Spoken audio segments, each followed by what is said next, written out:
मी नेहमी सांगत असतो, अल्लाह झूठ आहे म्हणणारा एकही मुसलमान सापडणार नाही.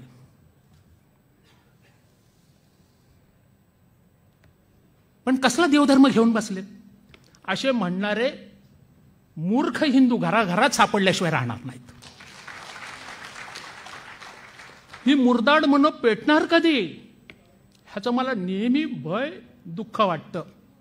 पण 2014ला हा कुणीतरी अंगार फुलवायला पाहिजे. नाहीतर देश जर पुढे आणखीन 4-5 वर्ष गेली तर या देशामध्ये आपण अल्पसंख्याक झालो तर उद्या तुम्हाला कुठल्याही शासकीय योजनेमध्ये कुठल्याही ऑफिसमध्ये तुम्हाला जाता येणार नाही. ह्याचं गांभीर्य हिंदू समाज का ओळखत नाही ह्याचा आम्हाला खेद वाटतो.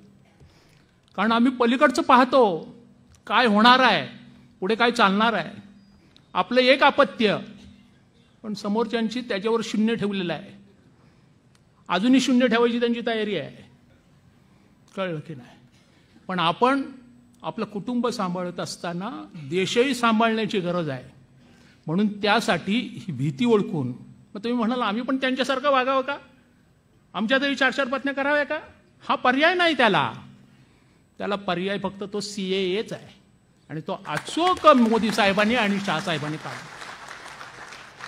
लक्षात घ्या तुम्ही, 2014 नंतर या देशामध्ये असंख्य संक्रमणं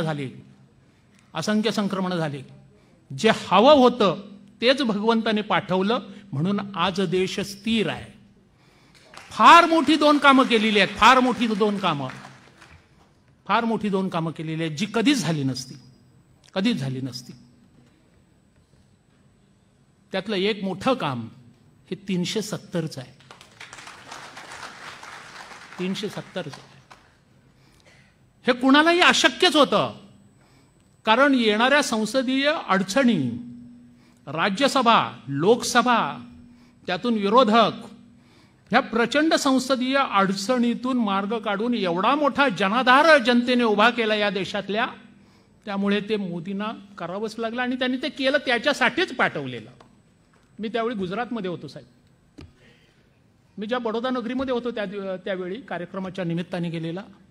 आणि त्या दिवशी प्रचंड असा मोदींच्या सन्मानार्थ फार मोठी रॅली निघालेली. ती रॅली एवढी मोठी होती की संपूर्ण बडोदा शहर रस्त्यावर आलंय की काय असं वाटावं, एवढी मोठी रॅली होती. एवढा मोठा जनाधार होता. आणि हा जनाधार खरोखरच देणं गरजेचं आहे जर तुम्हाला घरात तुमच्या सुरक्षित राहायचं असेल तर. नाहीतर पुढचा धोका फार कठीण आहे.